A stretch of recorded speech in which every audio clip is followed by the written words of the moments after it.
Hello दोस्तों, कैसे हो आप लोग। उम्मीद करता हूँ दोस्तों बहुत अच्छे हो गए। गाइज, आज मैं आपके लिए एक ऐसा ब्लॉग दिखाने आया हूँ, मतलब आप भी देख के यार आश्चर्यचकित हो जाओगे कि भाई ये कैसे बनाया गया होगा।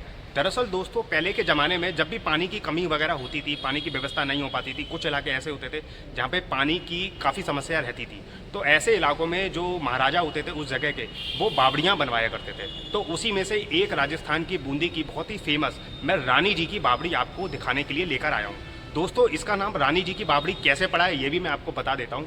दरअसल ये किसी महाराजा ने बावड़ी नहीं बनवाई है, ये दरअसल रानी ने बावड़ी बनवाई है, ताकि पानी की समस्या, इलाके में पानी की समस्या की पूर्ति के लिए ये बावड़ी रानी जी ने खुद बनवाई थी। इसलिए इस बावड़ी का नाम तब से पड़ गया रानी जी की बावड़ी। चलिए दोस्तों, पूरी बावड़ी के इतिहास के बारे में जानेंगे और इसको एक्सप्लोर करेंगे। वीडियो में दोस्तों अंत तक जरूर बने रहें। दोस्तों, अभी हम इस समय खड़े हैं रानी जी की बावड़ी के ठीक मेन एंट्रेंस गेट पर। यहाँ से अब हम करेंगे एंट्री। 50 रुपये इसका टिकट है, और अगर आप फॉरेनर हो तो 200 रुपये टिकट है इसका। यहाँ पर आप देख सकते हो टिकट काउंटर भी है, यहाँ से टिकट लेके एंट्री होगी रानी जी की बावड़ी के लिए। दोस्तों, अगर हम रानी जी की बावड़ी के जो इतिहास है उसके बारे में अगर हम बात करें तो लगभग जो ये बावड़ी है वो 300 वर्ष से लेके 350 वर्ष पुरानी बावड़ी मानी जाती है। राजस्थान की जो सबसे विशाल बावड़ियों में से ये एक भी मानी जाती है। ठीक उसी तरह जैसे जयपुर के पास आभानेरी की जो प्रसिद्ध चांद बावड़ी है, ठीक वैसे ही ये बड़ी बावड़ियों में से एक मानी जाती है और काफ़ी मशहूर है राजस्थान में। दरअसल दोस्तों, रानी जी की जो बावड़ी है वो मध्यकालीन भारत की एक बेहद ही अद्भुत स्थापत्य कृति है, जो बारीक और उत्कृष्ट शिल्पकला का एक शानदार उदाहरण भी प्रस्तुत करती है। अगर आप देखोगे तो कई सारे डिजाइन वगैरह आपको देखने को मिल जाएंगे, खूबसूरत कुछ पेंटिंग भी दीवारों पर आपको नजर आएगी।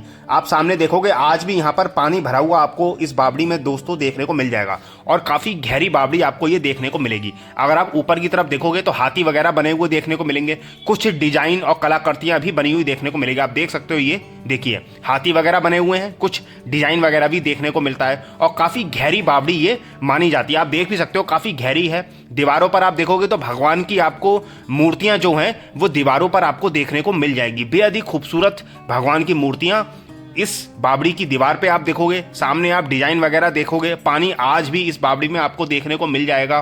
दोस्तों, माना जाता है कि प्राचीन काल में इस बावड़ी का उपयोग नगर वासियों द्वारा सामाजिक सभाओं और धार्मिक उत्सवों के लिए किया जाता था। रानी जी की बावड़ी की सौंदर्यपूर्ण जो वास्तुकला है वो राजस्थानी राजपूतों की अडिग शाही परंपरा को भी दर्शाती है, और इसकी जो संरचना है वह प्रमाणित करती है कि राजपूत कला और संस्कृति के महान संरक्षक हुआ करते थे।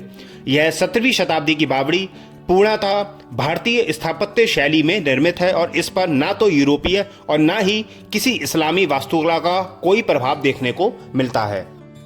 इस बावड़ी में प्रवेश करने के लिए 3 तरफ से रास्ते आपको बने हुए देखने को मिल जाएंगे। आप देखोगे तो अभी इस समय यहाँ पर गेट वगैरह लगा दिया गया है तीनों रास्तों पर। आप देख सकते हो गेट लगा हुआ आपको देखने को मिलेगा। दोस्तों, अगर हम इस रानी जी की बावड़ी के इतिहास के बारे में बात करें तो दोस्तों लगभग सन 1699 में इस बावड़ी का निर्माण रानी नाथावती जी सोलंकी ने करवाया था। वे बूंदी के शासक राव राजा अनिरुद्ध सिंह की रानी थी, और बावड़ी का नाम उन्हीं के नाम पर रखा गया।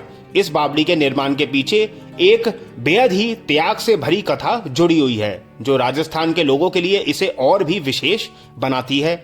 राजा की पहली जो रानी संतानहीन थी, जबकि दूसरी रानी नाथावती जी ने एक पुत्र को जन्म दिया।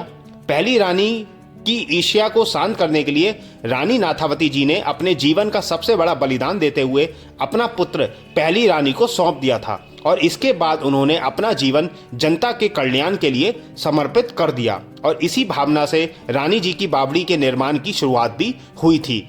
यह जो संरचना है वो लगभग 3 मंजिला मानी जाती है, लेकिन अभी आपको एक ही मंजिला दिखाई दे रही है, लेकिन 3 मंजिला मानी जाती है ऐसा बताया जाता है, जिसकी लंबाई लगभग 260 फीट है दोस्तों, और चौड़ाई 40 फीट और गहराई 151 फीट है। इसका भव्य प्रवेश द्वार तोरण बूंदी शैली की सुंदर भित्ति चित्रकारी से सुसज्जित है। जो मैंने आपको चित्रकारी दिखाई थी, थोड़ी बहुत मूर्तियां आपको दीवारों पर बनी हुई थी, वो भी मैंने आपको दिखाई थी। ऊपर आप देखोगे तो ऊपर से कवर कर दिया गया है ताकि गंदगी वगैरह ना हो। यहाँ पर कुछ कलाकृतियां आज भी दोस्तों मौजूद है।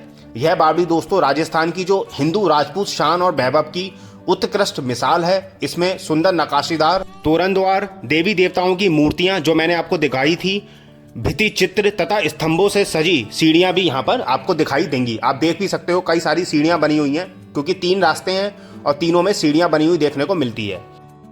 बावड़ी के बाहर का जो मैं एरिया हूँ वो मैं आपको दिखाने की कोशिश कर रहा हूँ। अगर आप देखोगे तो बावड़ी के ये बाहर का हिस्सा है, यहाँ पर आपको चारों तरफ ग्रीनरी वगैरह देखने को मिल जाएगी। आप देखोगे तो आपको ग्रीनरी वगैरह देखने को मिलती है, बैठने की उत्तम व्यवस्था देखने को मिलती है, कुछ और हमें चीज़ें देखने को मिलती हैं। यहाँ पर आप देखोगे एक और हमें स्मारक टाइप का बना हुआ देखने को मिलता है, जहाँ पर हाथी का जो पत्थर से हाथी बनाई गई है, आप देख भी सकते हो। बहुत ही खूबसूरत एक स्मारक टाइप का ये बना हुआ हमें देखने को मिलेगा। रानी जी की बावड़ी की दीवारों में आपको भगवान की मूर्तियां बनी हुई देखने को मिलती हैं। आप देख भी सकते हो यहाँ पर भगवान की मूर्तियां बनी हुई देखने को मिलेंगी। और पूरी की पूरी जो ये बावड़ी है वो लाल बलुआ पत्थर से हमें बनी हुई देखने को मिलती है, क्योंकि राजस्थान में लाल बलुआ पत्थर काफ़ी मात्रा में पाया जाता है। तो उन्हीं पत्थरों से ये जो पूरी जो बावड़ी है वो हमें यहाँ पर बनी हुई देखने को मिलेगी। बावड़ी में आप छतरियाँ भी देखोगे तो छतरी बनी हुई देखने को मिलती है।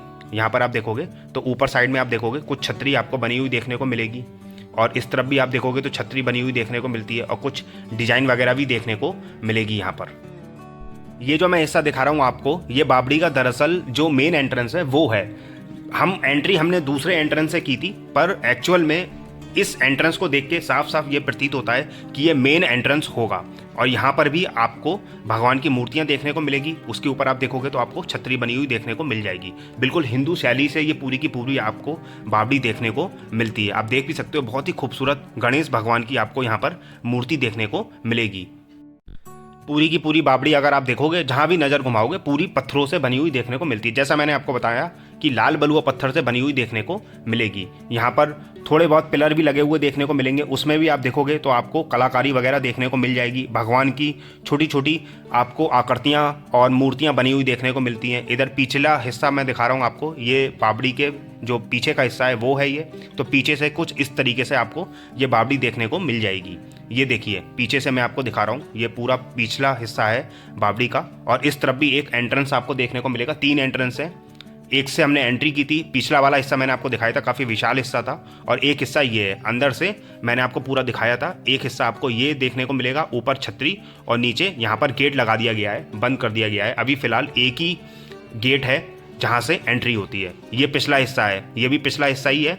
यहाँ पे जो मेन एंट्रेंस हो सकता है ये, क्योंकि काफ़ी विशाल है। और यहाँ से आप देखोगे तो अंदर आपको बावड़ी देखने को मिलेगी।